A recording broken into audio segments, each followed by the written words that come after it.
So just a brief introduction. I'm from what's called the Clean Combustion Research Group in Aerospace, Mechanical and Mechatronic Engineering.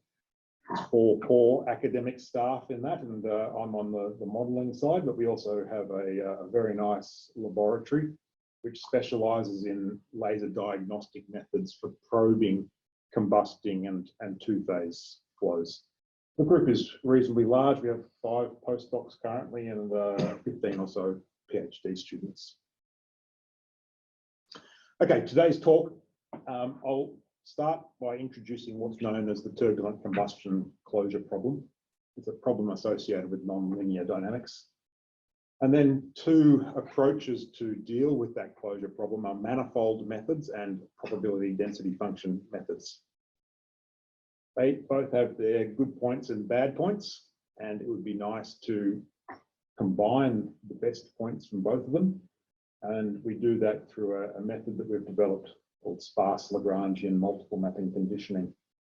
And then I'll give some examples of its application to gaseous fuel combustion, two-phase combustion, and particle synthesis. So this is the generation of nanoparticles in flames. Okay, so combustion at its heart is actually a reasonably simple problem. We have fluid that is moving. We have the well-known Navier-Stokes equation, which is the equation momentum of the motion of that fluid. But we also have a transport equation for the movement due to convection and diffusion of a concentration of a chemical component. And then we also have a source term to deal with the production or consumption of chemical components due to reactions. So Matt, just so I can say, so the X's here are relating to space. So this is like how things move across space-time. Yes, space-time, yes. So it's a spatial temporal model. Yep. Of a particular sort, where the phi, that's the thing you're interested in. Yes, so phi is the thing, and u is the velocity. Right, okay. D is diffusivity. Right, yeah, because we're not. And rho is density. Right. Okay. So we can broaden it a bit, and phi, which is the thing that I'm presently interested in, can encompass the mass fractions of chemical species. This is the mass of a particular chemical species divided by the mass of the mixture. It can also represent the number density of liquid or solid particles in the flow. And it can also represent energy. Okay, so we tend to solve for the enthalpy, but in other applications, you might solve for other forms of the energy. So what captured the chemical reaction? So you said mass fraction. That means that one material changes to a different material? Yes, that's right. Yeah. So one compound is made up of bonds. A bond breaks and new bonds form. I'm just going to go down from that because I have difficulty seeing. Okay, sure. So this equation, the left-hand side of it is linear with respect to phi, but the right-hand side is generally non-linear. Okay, so if we're talking about the mass fractions of chemical species, then the right-hand side is the chemical reaction rate. If we're talking about number density of aerosols, then the right-hand side is the nucleation or breakage and agglomeration rates. And if we're talking about energy, then it's the rate of heat loss or gain to the system. Okay, so linear on the left-hand side, non-linear on the right-hand side. It's that non-linearity which is going to cause us some problems. Do you ever model all those things jointly, or is it you just, chemical reaction rates, or they are just totally different processes? No. We model them simultaneously, jointly. Okay, yes. okay. Yep. Okay. So this equation is valid in all flow types, laminar and turbulent. So a turbulent flow, for those of you who are not aware, is where an instability triggers a degeneration into chaotic motion. Okay, so we always have instability due to random variations in material properties. And if the Reynolds number is high enough, that can deteriorate or degenerate into full turbulence. If the flow is turbulent, then that equation still holds, and so does the Navier-Stokes equation, by the way. But if we're going to solve it using a computational method, then we either need to resolve all the spatial and temporal scales, and we call that direct numerical simulation, DNS. Or if we cannot afford to do that, and generally we can't, then we need to apply some form of statistical modeling. And here there are two different but somewhat related approaches: Reynolds average Navier-Stokes and large eddy simulation. So the one I normally concentrate on is large eddy simulation, which is quite nice in that it provides a decent balance between accuracy and level of detail and computational cost. Yeah, that's right. So large eddy simulation is a process where we resolve on the grid the energy, the major energy containing motions, and we model the small scale high frequency motions. So LES and also RANS, which I've put in brackets here, deal with solving the moments of the statistical distribution.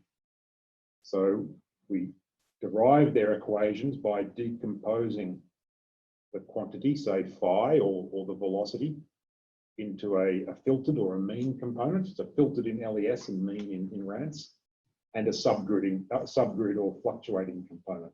Okay, so that the instantaneous value of phi is equal to a mean value plus a fluctuating value.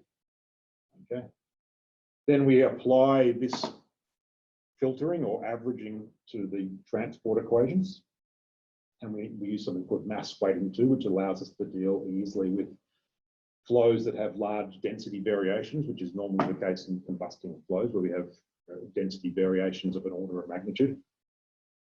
And we end up with the transport equation here, number 3, when we do some simplification. So the left-hand side looks much the same as it did before, except now we're talking about mean or filtered quantities.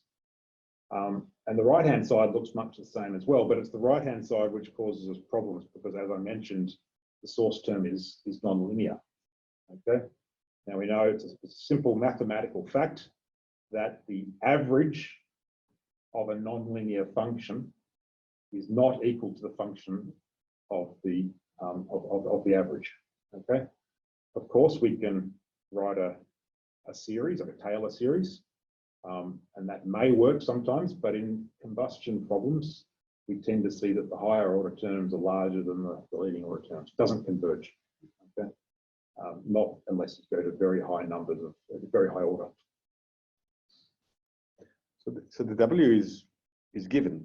So yeah, that's right. So you have, for example, for chemical reactions, you have molecules which collide, okay? And when they collide, bonds are broken, new bonds are formed, and the rates of those are, I wouldn't say well known, but we have theory for how we can express them. But when you apply it here, you find a solution, you specify it in advance. Yeah, that's right. It's specified in advance, yes. Okay, so how do we deal with this non-linearity and the difficulty of finding a moment of a non-linear function? So the first approach, which goes back about 100 years, is manifold methods.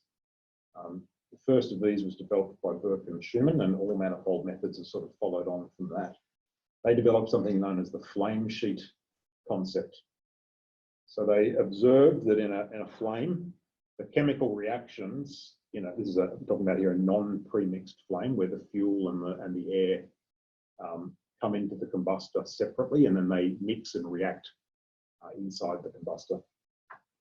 What they noticed is that in a non-premixed flame, the reaction zone is in fact a very, very thin region of the flame, and that the non-linearity is actually confined to a fairly small volume in space.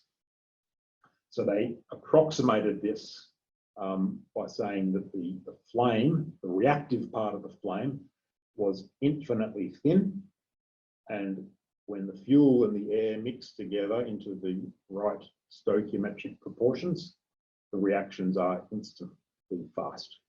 Okay? So it's a mixing controlled paradigm.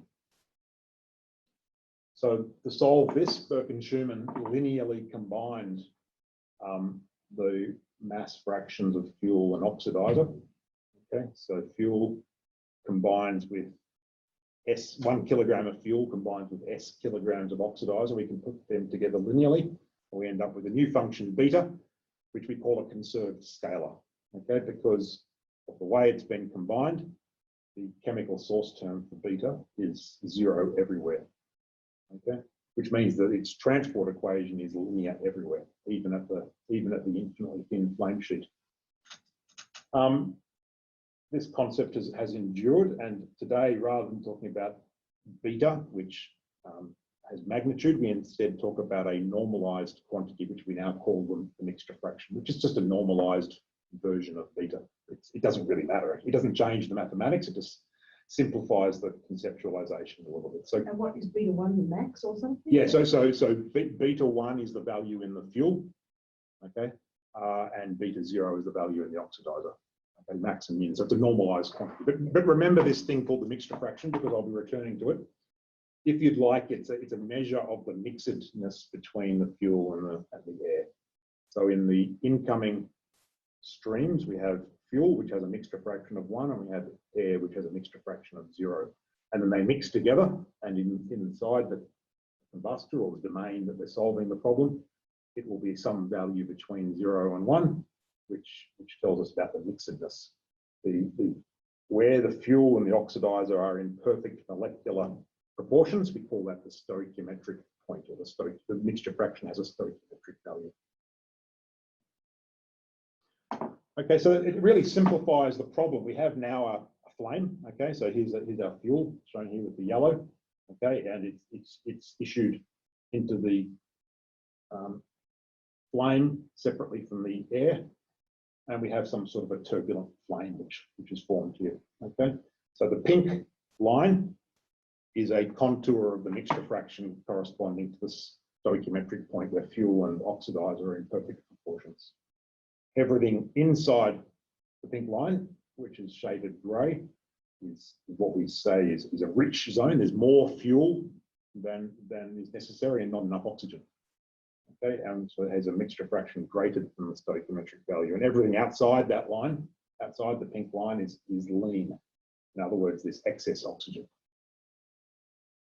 And the flame, the reactions occur in a really thin line. So not quite as thin as this pink line, but essentially that's what's happening. All the reactions are occurring in a very small volume, represented by this pink line here. So when we see a flame, it is basically hollow, right? Inside there is no light is coming from the inside of the flame. Is it just the surface? Well, it's not quite as simple as that, because as I'll explain now, this is a spatial view of the flame. Okay. Over here, we now have a manifold view of the flame. So we now look at how mass fractions of oxidizer, fuel, and products, just very simply, okay, I'm not talking about real things here, I'm just talking about generically oxidizer, fuel, and products, how they vary with the mixture fraction. Okay, so at this location here, we call that the stoichiometric point. The fuel and the oxidizer are in perfect proportions. And according to the flame sheet model, the fuel and the oxidizer are completely and instantly consumed at that point, okay? And products are completely and instantly formed at that point. And then everything outside that is simply due to diffusion, okay?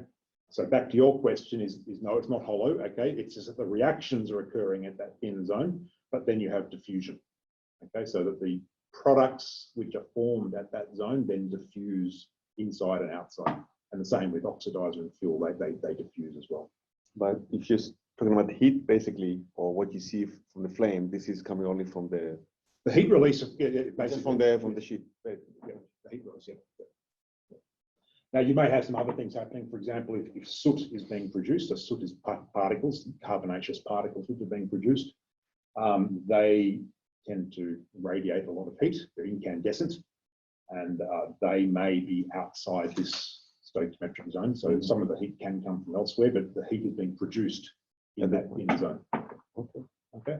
So this really simplifies the problem, right? We solve now a linear equation for the mixture fraction.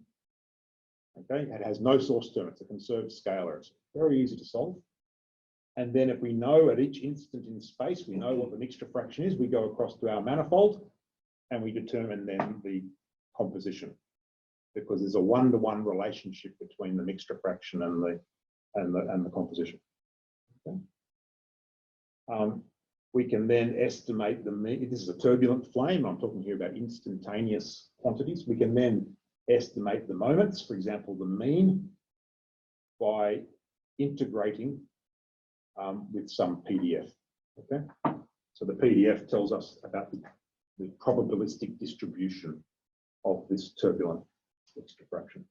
Can I just ask quickly, is this actually true, or is this just a really nice model? It's a really nice model. Right. Okay. I'll show you some true. I'll show you some. This goes back to 1928. Okay. Yeah, right. So I'll show you some. Can I just say, so normally when so you've got an expectation, but the expectation is with respect to F, right? Yes, so, yes, that's right. Yes. Yeah. So there must be different expectations you can take, not just that F. Yeah, that's right. So okay. So we can model F.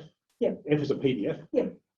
It turns out that from empirical observations that it is something close to a Gaussian distribution. Oh, okay. Except we have intermittency. So at the edges of the flame, we'll have a non-Gaussian type distribution. Okay. So yeah, well, that's quite an interesting problem. A beta function works quite well because beta function will give you some intermittency. Yeah. And it's bounded. And it's bounded. Yeah. Yeah. Yeah. Yeah. So it has some nice. As I said, at its heart, it's a really simple problem. Yeah. Imagine the devil's in the detail. Yeah. Yeah. So manifold methods have been around for 100 years, but they endure today because they're a conceptual foundation for more modern turbulent combustion models. A couple I mentioned there, flame widths and conditional moment closure. I'll show you some pictures in a minute just to give you an idea of those. It's a foundation for chemical kinetics reduction methods. So chemical species react in a real flame with a real fuel. We would have to deal with thousands of chemical reactions and hundreds of chemical species. So if we can reduce the cost of those by using reduction methods, and the manifold methods help us to do that. It's a model for laminar and turbulent flame structure where resolution is not sufficient. For example, if we have a spray flame, we can never resolve the details around droplets, which are in the micron range. But we can use these manifold methods to conceptualize what is happening around those and produce some relatively simple models, for example, for the rate of evaporation of a droplet to produce vapor, which then burns. And the best thing about it is it's pedagogically elegant. Okay? It's a really simple way, and this is the sort of theory that we introduced to our undergraduate students. One question about that. So this is not necessarily stationary in time, right? No, You can solve it. Yep. So I mentioned the question before, is this real or not? The figure here, I won't go into all the details here, okay, but the figure here shows some black dots, which are experimental data from the laboratory. Okay, so they point a laser at a flame, and then they get a signal, and then they can infer from that signal things like the temperature, the mass fractions of some chemical species, and the mixture fraction, and many other things. So what they're plotting here is each black dot is a data point, a measurement, okay, and they're plotting, for example, carbon dioxide mass fraction versus the mixture fraction. Okay, and you can see that the black dots there's a fair bit of scatter. The green line is the Birkin-Schumann solution. Okay, so it's not bad for that one on the left. Okay, and the red line is a more modern model. Okay, so we sort of this is one on the left is a low speed flame. Okay, the Reynolds number is relatively low, and when the Reynolds number is low, the flame is nice and stable. The one on the right is a higher speed flame, so the Reynolds number is double, 44,800. Okay, the turbulence is more intense, and what we see is that the temperature is a lot more scatter. We get a lot of low temperature points because the fuel and the air are mixing faster than they can react, and that reduces the temperature. So you can see now that the green line, which is this simple manifold, is not giving such a good estimate of the experimental data. Okay? In fact, as the Reynolds number increases, the experimental data no longer is confined to a simple manifold. So not only does this particular manifold break down, but the manifold concept altogether starts to fall So our models are based on some sort of a manifold variable. The mixture fraction is a sensible one when the fuel and oxidizer are non-premixed. If it's a premixed reaction, in other words, we have fuel and oxidizer mixed upstream of the combustor and they enter the combustor as a premixture, as it does in, say, a petrol engine, then we need to use different manifolds. And a manifold related to temperature can work, but I won't be going into that today. In general, the manifold is low dimensional, and that helps us with computational costs. Okay, so they're manifold methods, and they've got some advantages and also disadvantages. And I'll summarize them shortly, but the alternative is probability density function models, where we deal with and solve for the full statistical distribution. So the function f is not modeled anymore, but instead we solve a transport equation for it. Okay, so we can solve a transport equation either for the joint probability density function of both the composition and the velocity. That's quite complicated. What I tend to do in my group is we solve the probability density function for the composition only, okay, and take the velocity, which is of course a very important property of the flow. We take that from some other solution. So we end up with a hybrid scheme where we solve the probability density function using a Monte Carlo method for composition, and we have a finite volume method to solve for velocity, and these two are sort of coupled together. So what does that say about the joint density, or is it not interpretable then in the second one as a joint density? It's not easily interpreted as a joint density of composition and velocity, unless the velocity was fully resolved. In other words, unless you conditioned on velocity. Yeah, as a condition on velocity. Yeah. All right. Okay, so probably I don't need to introduce this to this group, but the PDF is simply defined as the probability between limits. And a couple of weeks ago, actually, I presented to the data-centric engineering group of how this PDF transport equation can be derived. So we start with the original equation for phi, the spatiotemporal partial differential equation. Okay, and we can convert that into a transport equation now for the probability density function. Okay. And this equation has some similarities with the original partial differential equation. Yeah, is it possible to go through that?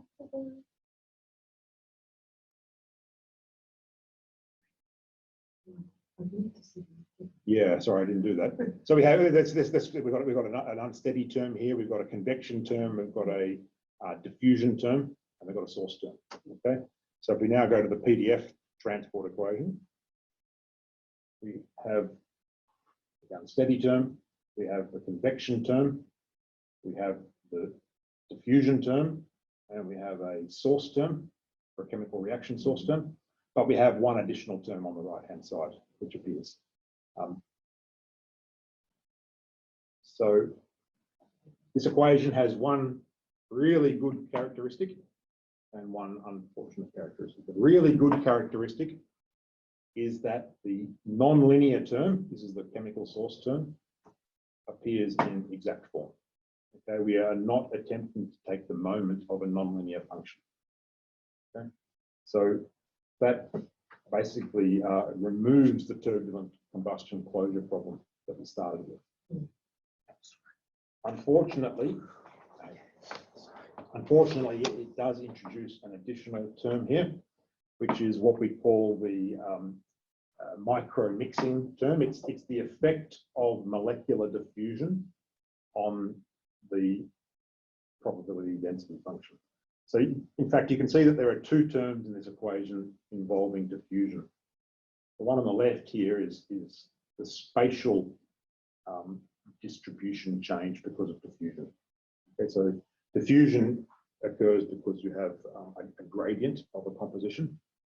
So this gradient drives motion in physical space. Okay, so if you have a high composition over here on the left and a low composition over here on the right, then there will be mass diffusion between them. And that's what this first term is all about. But we are now solving in a multi-dimensional space. The PDF is transported in space, but the PDF itself has internal dimensions, and those internal dimensions are the number of dimensions, the number of chemical species that are being considered. So there is now diffusion in this state space. So this term here is the effect of molecular diffusion on motion within state space. I'm just trying to compare it. So in the first one, so what you've done is you've replaced phi by its probability density function. Yep. So you're now considering the probability density function moving Yes. or across space and time rather than a value or Yes, something that's moving. And the price, the good thing is the green bit. Yep. That comes free with it, which Yep. is you don't have that integral. Yep. But the bad bit is the other side. Yes. So that's what's basically by replacing phi with its whole probability density function, which sounds reasonable, you now then have to deal with this Yes. solution to this red bit. Exactly, and you've increased the number of dimensions in the equation because Yeah. the original equation had dimensions of time and space. Yeah. Now we have dimensions of time, space, and the state space, the internal coordinates of the PDF. Yeah. Okay, so obviously, if you add more dimensions, you're going to Yeah. add more terms, and these terms are hard to deal with. Okay. Okay. So that equation is highly dimensional, and it's not really possible to solve it using a finite element method. We call them finite volume methods, typically in CFD. So we instead replace it by an equivalent set of stochastic differential equations. So this comes from the similarity of this PDF transport equation with the Fokker-Planck equation, which is the PDF of number density. So that similarity leads to an equivalent set of equations, which are stochastic differential equations. And we solve these on an ensemble of computational Lagrangian particles. In my field, we call them notional particles because they're not real fluid particles. They don't have inertia. Instead, they're computational particles which are used to help us solve the equation. So rather than solving it using a finite element, we solve it using a Lagrangian particle ensemble. So there's three equations here. We have transport in space.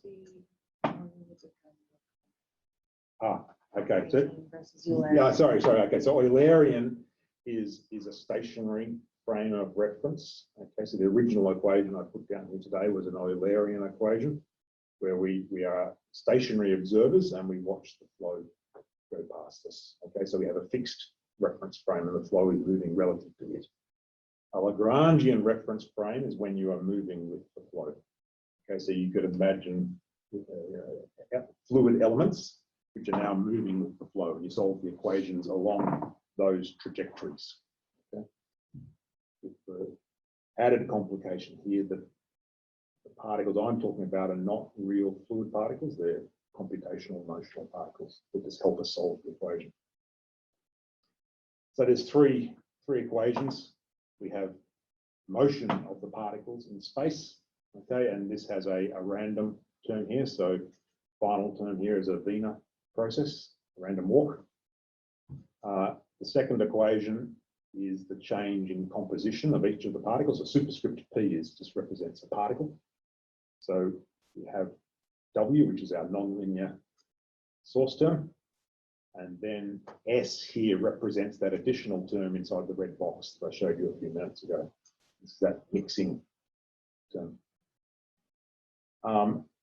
So that's the essence of a Monte Carlo method. And usually we're interested in the moments, for example, the mean, which we can take just by integrating over an ensemble of particles. And we can restrict these particles to confined locations in space and just look at the moments locally. This mixing term, S, is a real complication. What we tend to do is we say that in the real world, mixing is a local phenomenon. Okay? Mass diffusion occurs over infinitesimally small distances in space. Okay? It's basically caused by Brownian motion. So the effect of diffusion on the PDF is something that needs to resolve, to get it accurate, we need to resolve the small scale motions, but we can't do that because we can't afford to resolve them.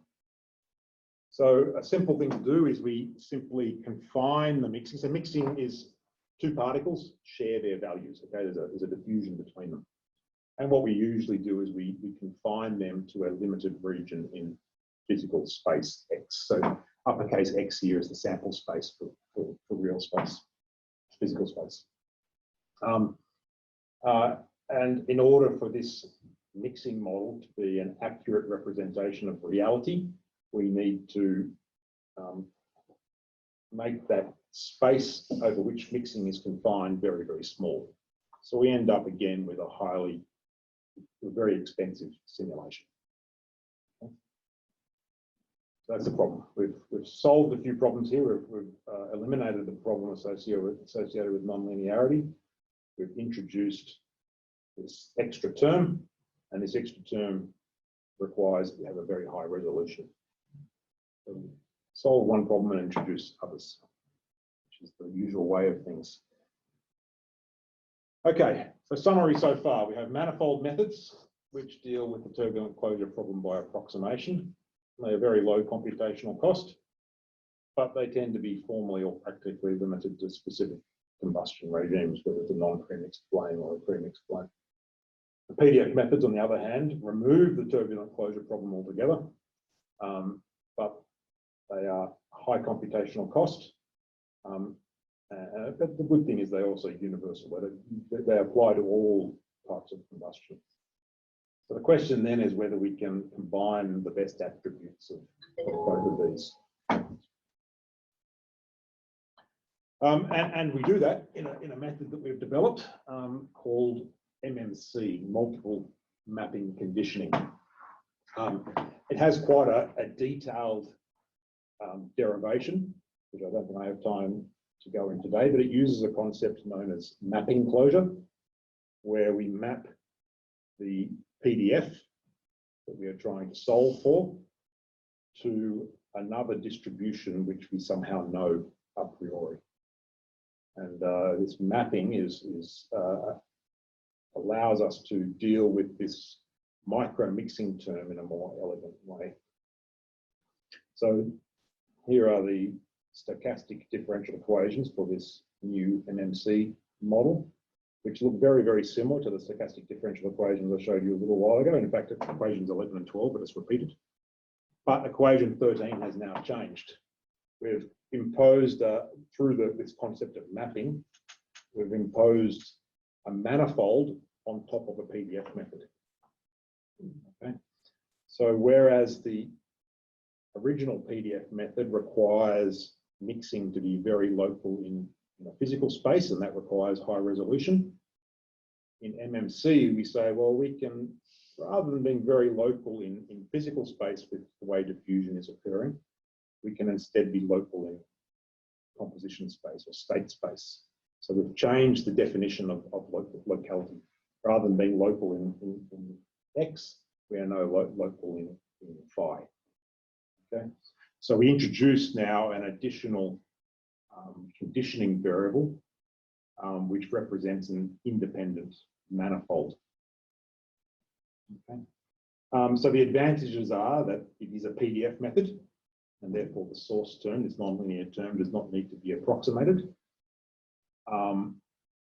Another advantage of this is that we trade off good resolution in the composition space for lower resolution in physical space. So it brings the advantages of PDF methods without the high computational costs.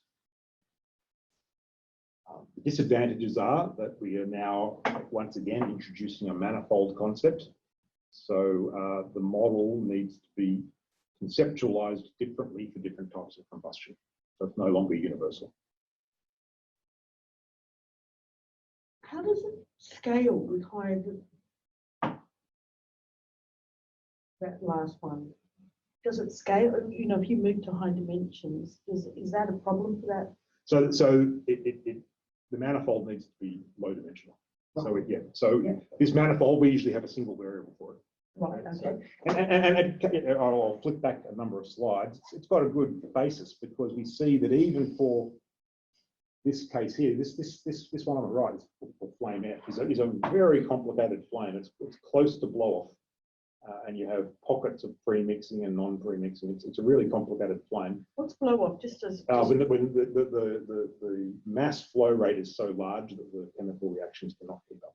So the temperature drops and eventually it'll extinguish. good heavens, I thought blow off was going to be something like a rocket going up. Oh, right. Space. In fact, it's when it actually drops to a certain level that it Yeah. decreases. Yeah, that's right. In this Right. context, yes. Okay. Okay. So even there, you can see that the black dots are the experimental data points. That while it doesn't conform to a simple manifold, there is still a correlation between the two quantities. Okay. So it turns out that with MMC, we can continue to use the mixture fraction as our sole manifold variable. So that formula for that manifold, Yeah. sorry, Sorry. is like that green line. Is Yeah, that- yeah. But this is now a PDF method. So the manifold is being reimposed, but not strictly. The manifold is just being used to ensure that the correct particles are mixing with the correct particles, so that mixing is local in composition space. But it's still a PDF method in that all the degrees of freedom are permitted. Okay, So so- the distribution is not only under. No. It's only the mixing which occurs locally in that manifold. Okay. All right. So because we're trading off high resolution in physical space against good resolution in composition space, we can use a very small number of Lagrangian notional particles. Okay, so remember this is a hybrid method. We have an underlying solution for the velocity, okay, using a finite element method, and then on top of that we have a Monte Carlo method for solving the composition. So in a traditional PDF method, you can see them here. The grid here is the underlying grid on which the velocity is solved, and then the dots show the particles which move on top of that. And we would typically have 10 or even 100 particles inside each grid cell in order to reproduce the PDF faithfully. Because we are using MMC, we can trade off that high resolution in space, physical space, and we use what's called a sparse method. So we now have a very small number of particles. In fact, fewer Lagrangian notional particles than there are grid cells. So we reduce the computational cost by up to 3 orders of magnitude. What's the diagram? Okay, yeah, I was hoping you wouldn't ask. It'll take me a while to explain it. What this diagram shows is A, B, C, and D are the locations of 4 particles. Okay, and these particles need to mix. You need to decide how they're going to diffuse. Excuse me, particles of. These are the Lagrangian notional particles. Oh, right. They're not Monte Carlo physical. particles. No. Good. Monte Carlo particles. Okay, perfect. Okay. Yes. And those Monte Carlo particles need to Yep. have diffusion between them. Yep. And we have to decide which particle is going to diffuse with which particle. Okay. The underlying contours are the mixture fraction. Okay. Mhm. So what we can see there is that particles A and B are closest together in physical space. Right. Mhm. So you might expect that those 2 particles would mix. But in fact, that we can see that between particles A and B, there's a very steep gradient of the mixture fraction, which means there's also going to be a very steep gradient of things like temperature, composition, and so on. Okay.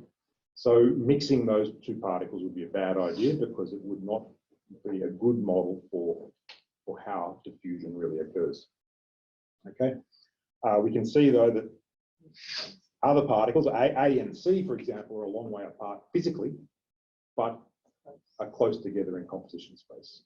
Okay, so we are using this trade-off. In fact, we don't go completely local in composition space. We use a balance between the 2. When you say this, using this is a technique for sampling the particles. Yes, for sampling, yes. For sampling and for mixing purposes. Yeah. Yes. So is there some strategic way in which you choose the particles? Yeah. So on top of needing to be local, diffusion is local. We also need to consider other properties of turbulence, which I haven't mentioned today. So turbulence has a spectrum, and in large eddy simulation, we need to ensure that our resolution is within what's called the inertial subrange. So we're resolving the energy-containing turbulent eddies, and we're modeling the small ones. And the reason we can do that is because the statistics of the small eddies have a spectrum, a known spectrum. Is that like a model of a column? Yeah, that's right. Yeah, that's right. So if we have particles A and C, for example, a long way apart mixing, we would unfortunately be violating some of the statistical properties of turbulence. So we have to ensure that they are close enough that we are within the small scale turbulent motions. That particle A and D might mix, for example, in this particular diagram. So we have to balance one requirement against another requirement. The two requirements are that, firstly, we are obeying the statistical laws of the inertial range of turbulence, and that diffusion is local. It's very hard to achieve them both perfectly, so we tend to use a compromise. So in practice, how does that look? Well, and then so in practice we have a weighting function. Okay. Okay, so we apply a weighting to So it's weighted based Yeah. on the KE cascade. yes. Well, yeah. Something like that, yeah. And then what we would do is we would test the numerical convergence by increasing the number of particles, okay, to ensure that what we have done, in fact, the numerical solution produces an accurate solution to the real equation.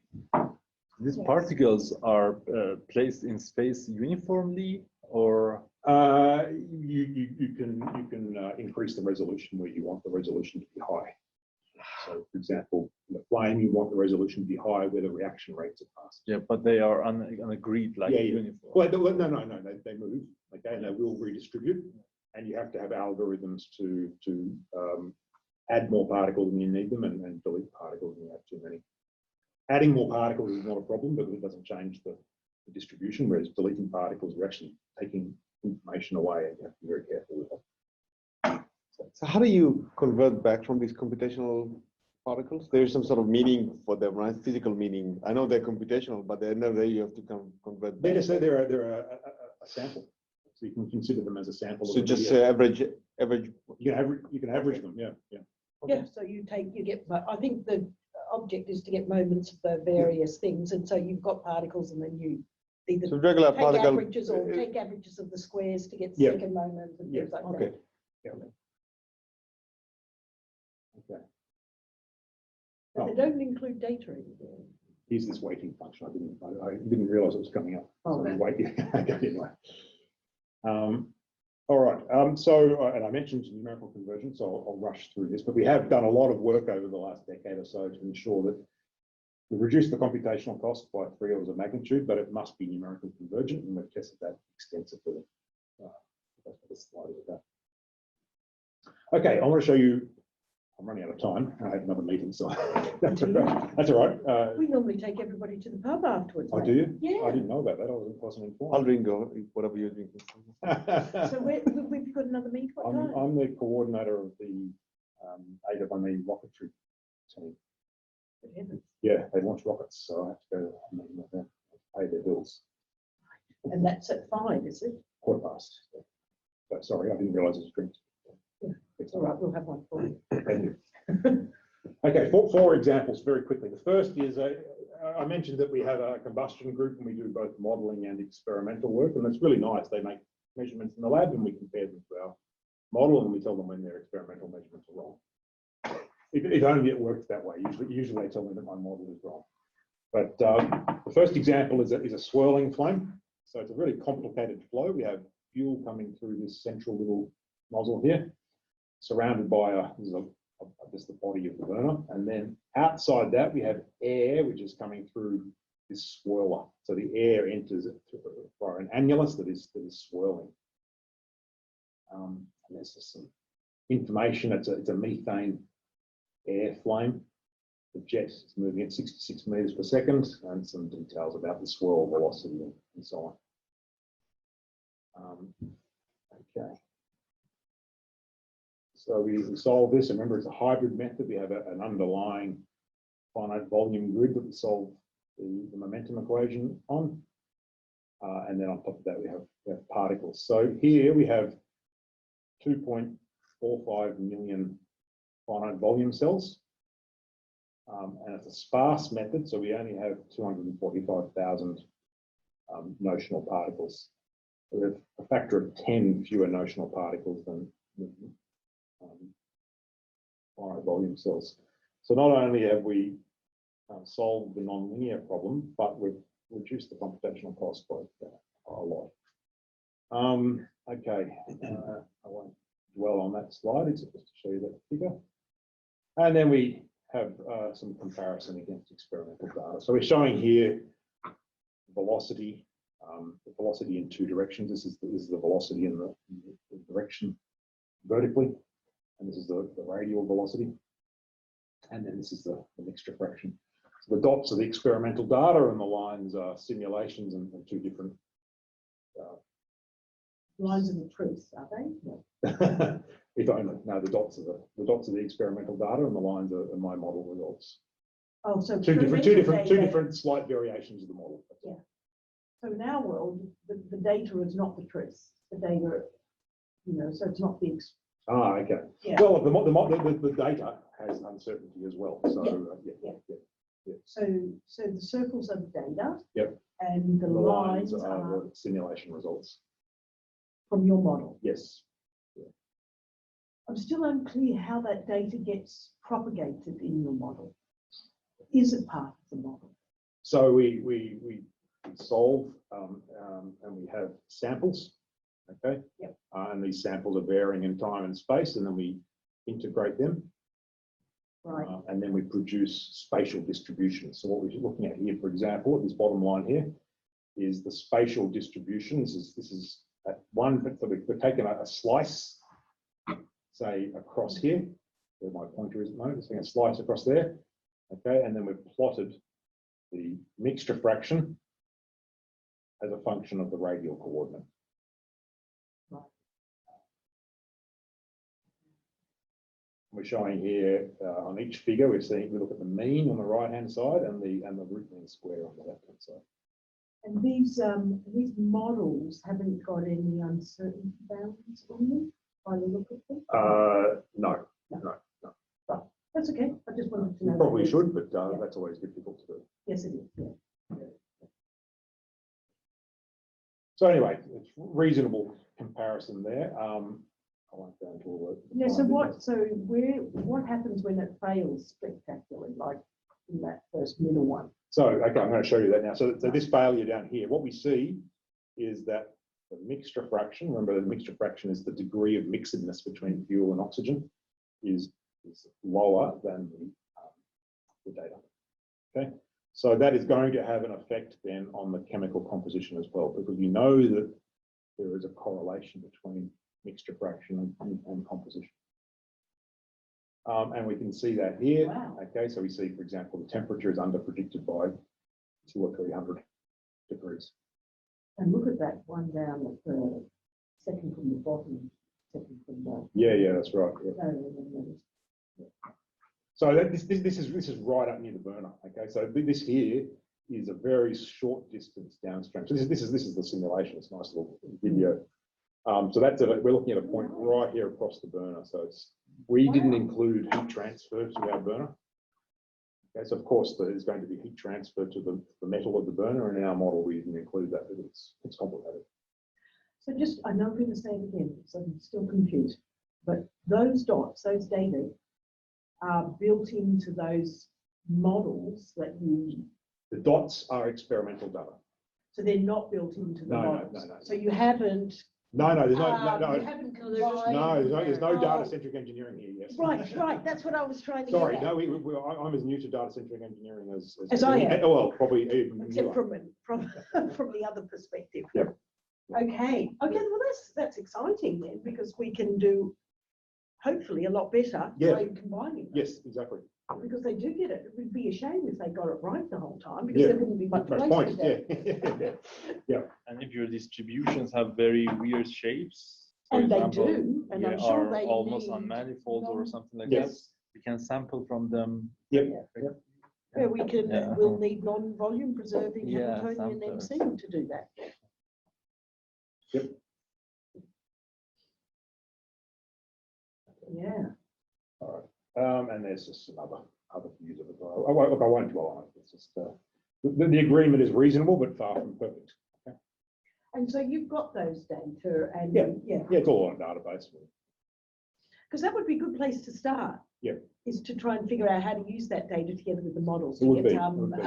corrections or Yes, to yeah. actually improve it. Yeah. And there's a second example here. Again, I won't probably rush through this one. It's much the same. It's just a different fuel. This is burning a fuel called dimethyl ether, which is a fuel that is usable in diesel engines, and it does not contain a bond between carbon atoms. Okay, so it's carbon, oxygen, carbon, which means that those bonds break easily and you don't produce soot. So it's seen as being can be produced from renewable sources as well. So it's being seen as an alternative to diesel. So we did some modelling of that, and again, quite good but not perfect agreement with the experimental data. So that's that. And then we've also looked at flames with liquid fuels. So the first two examples were gaseous fuels, and now this third example is a liquid fuel. So this becomes quite complicated because we now have a gas and a liquid, and those liquid droplets have inertia because they have density, and that they'll move along different trajectories to the gas particles. So our numerical method now has three interconnected schemes. We have the finite volume method for solving the transport of the gas. We now have a Monte Carlo scheme for solving the transport of the composition, the gaseous composition. And then we have a third scheme, which again is a Lagrangian scheme for solving the trajectories of liquid droplets. And all of those need to speak to each other. So it becomes a real numerical mess, I've got to say. But we put a lot of effort into ensuring that there is consistency between them. So our equations look much the same, except now we have to consider the transfer of mass and energy between the two phases. We have a liquid phase and a gaseous phase, and there's mass and energy transfer between them. So we need to now put that into our governing equations as well.